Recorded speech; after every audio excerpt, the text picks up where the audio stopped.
मैं आपसे कहना चाहता हूँ कि सूरज पश्चिम से निकल सकता है और पूर्व में छिप सकता है, लेकिन चंद्रशेखर आजाद ना कभी बिक सकता है, ना कभी झुक सकता है, और ना ही कभी रुक सकता है।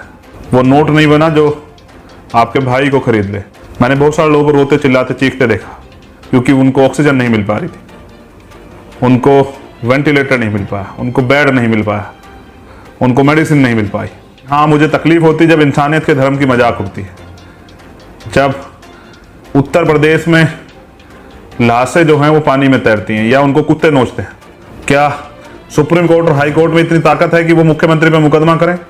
स्वास्थ्य सुविधाओं पे काम होना था तब मुख्यमंत्री बंगाल में जाके रैलियां कर रहे थे, प्रधानमंत्री गृह मंत्री रैलियां कर रहे थे। क्या? और कोरोना जो ये कम्युनिटी स्प्रेड हुआ, ये जो देश भर में गांव गांव में फैल गया, इसकी जिम्मेदारी क्या सुप्रीम कोर्ट, हाई कोर्ट, प्रधानमंत्री और इन मुख्यमंत्री को देंगे? क्या इनको जेल भेजेंगे? नहीं भेजेंगे, ये गुलाम सिस्टम नहीं भेजेगा। लेकिन जो ये परेशानियों से भरी जिंदगी से मुक्ति चाहते हैं, इस सिस्टम को ठीक करना चाहते हैं, वो कहते थे ना काशीराम साहब, जो सरकार निकम्मी हो सरकार बदलनी है, तो निकम्मे लोगों को बदल के अच्छे लोगों को बनाना पड़ेगा। मुझे विश्वास कि इस लड़ाई में आप मेरा साथ देंगे। अपनी ताकत को इकट्ठा कीजिए, और एसी के रूम से में बैठ के काम नहीं चलेगा नौजवान साथियों। नमस्कार, मैं विद्यावन। आज हमारे देश को चंद्रशेखर जी जैसे पढ़े लिखे ईमानदार युवा नेताओं की आवश्यकता है।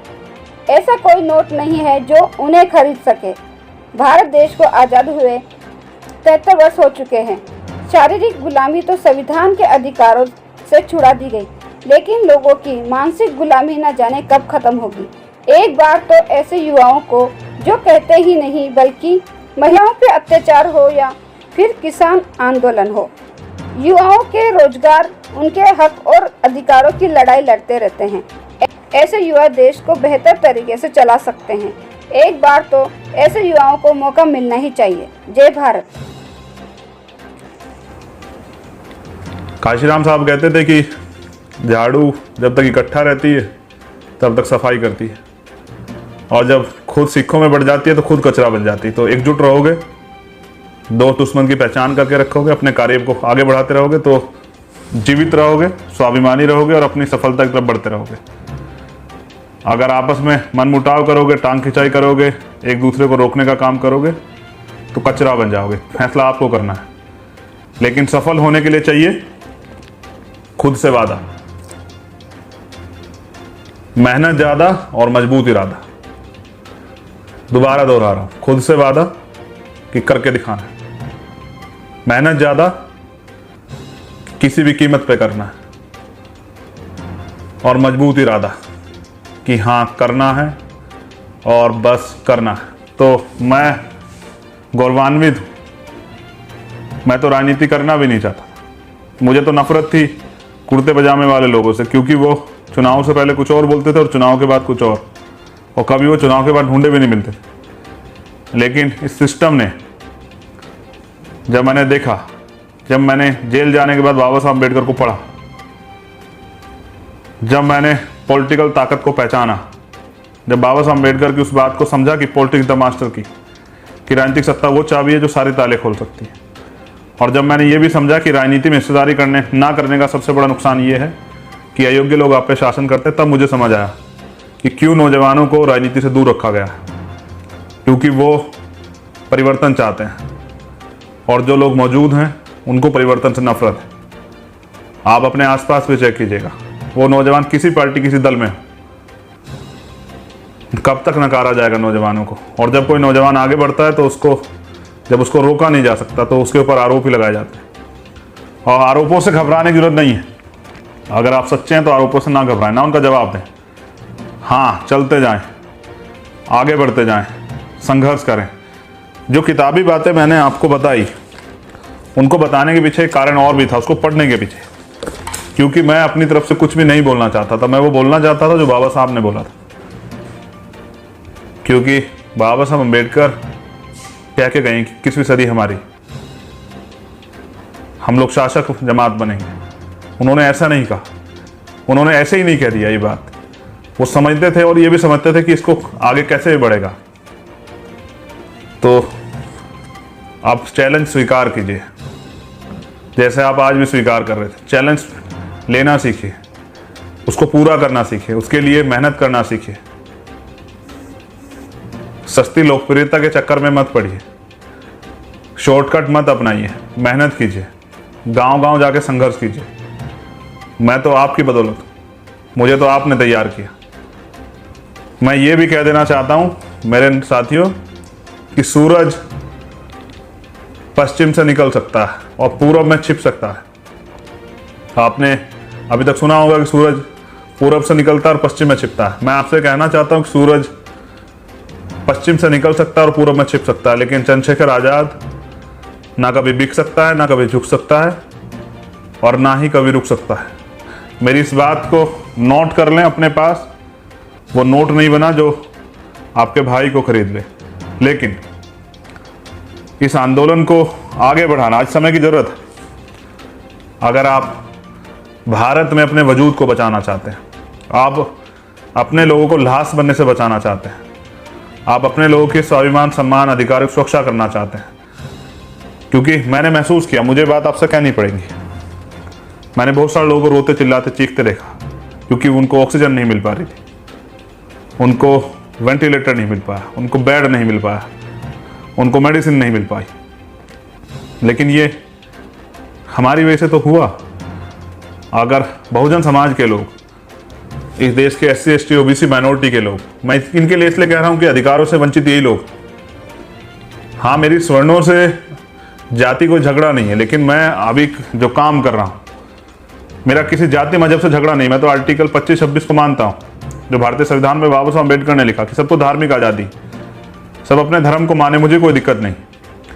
लेकिन हाँ, मुझे तकलीफ होती है जब इंसानियत के धर्म की मजाक उड़ती है, जब उत्तर प्रदेश में लाशें जो हैं वो पानी में तैरती हैं, या उनको कुत्ते नोचते हैं,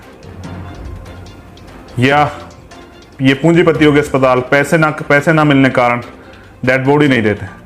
हाँ, मुझे तकलीफ होती है जब ये मीडिया पूरे मामले को घुमा के कुछ और दिखाने लग जाता है। हाँ, मुझे तकलीफ होती है जब किसी गरीब का, किसी अधिकारी कर्मचारी का जाति की वजह से उत्पीड़न होता है। हाँ, मुझे तकलीफ होती है जो पीड़ित है उसको न्याय मिलने की जगह जब उसको जेल भेजा जाता है। हाँ, जब उसको ही सताया जाता है, मुझे तकलीफ होती है। बिल्कुल मैं अपनी तकलीफ को समझता हूँ और मैं अपनी तकलीफ को दूर करना चाहता हूँ। इसलिए मैं चाहता हूँ कि वंचित वर्ग के लोगों के हाथ में शासन सत्ता है, उनको ताकत मिले। मैं तो बच गया हूँ, लेकिन बहुत सारे लोगों ने जानें खो दी। इसमें हमारे बहुत सारे साथी हैं, उनकी जानों का हिसाब कौन देगा?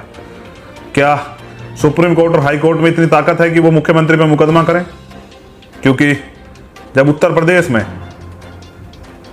मेडिकल सुविधाएं, स्वास्थ्य सुविधाओं पे काम होना था, तब मुख्यमंत्री बंगाल में जाके रैलियां कर रहे थे, प्रधानमंत्री, गृह मंत्री रैलियां कर रहे थे। क्या आप देश में होने वाले कोरोना जो ये कम्युनिटी स्प्रेड हुआ, ये जो देश भर में गांव गांव में फैल गया, इसकी जिम्मेदारी क्या सुप्रीम कोर्ट, हाई कोर्ट, प्रधानमंत्री और इन मुख्यमंत्री को देंगे?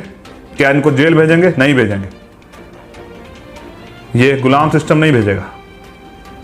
इनके लिए आपकी जानों की कीमत नहीं है। अगर होती तो वो जो 2000 से ज़्यादा लाशें 2 या 3 फीट की गहराई में जिनको कुत्ते नोच रहे हैं, जो आपके मेरे परिवार की है, तो उन पे ये सिस्टम कुछ ना कुछ करता। हाँ, उन पे जवाबदेही मांगता, और हाँ, जिन जो उसके आरोपी थे उन पे कार्रवाई होती। लेकिन नहीं होगी, और होगी इसलिए भी नहीं कि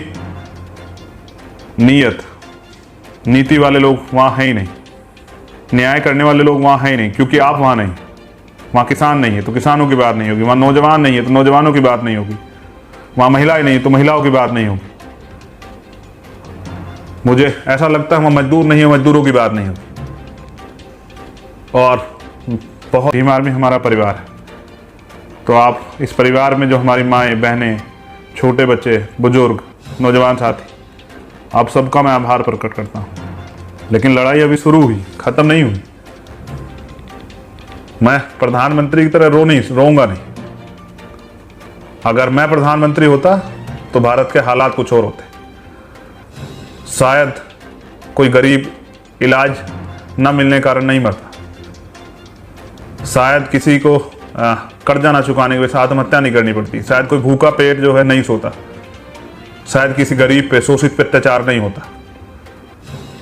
हाँ, बहुत सारे शायद किसी बहन का अपमान नहीं होता। लेकिन मुझे लगता है कि वो दिन दूर नहीं कि जब वंचित वर्ग के लोग इस आंदोलन को आगे बढ़ाएंगे और अपनी हिस्सेदारी तय करेंगे और खुद को शासक बनाना चाहेंगे। आज के लिए बहुत आभार। ये ऐतिहासिक दिन फिर आएंगे आपकी लाइफ में, लेकिन आप तय करें कि कब तक आप लाशों पर रोते रहेंगे या इस परेशानी को, इस जो ये परेशानियों से भरी जिंदगी से मुक्ति चाहते हैं, इस सिस्टम को ठीक करना चाहते हैं। वो कहते थे ना काशीराम साहब, जो सरकार निकम्मी हो सरकार बदलनी है,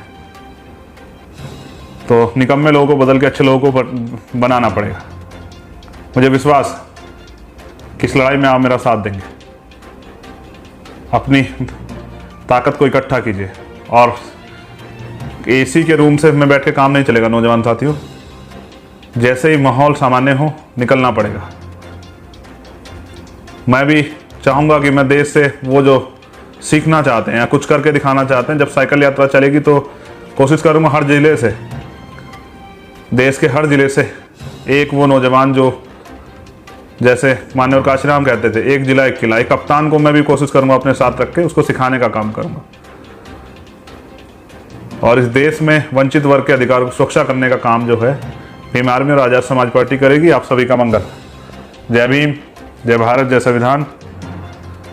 आप सभी के परिवारों के लिए बहुत बहुत मंगल कामनाएं, सभी प्रदेशवासियों के लिए मंगल कामनाएं, हमारे देश के लिए मंगल कामनाएं और इन नेताओं को सद्बुद्धि मिले। जय भीम, जय भारत।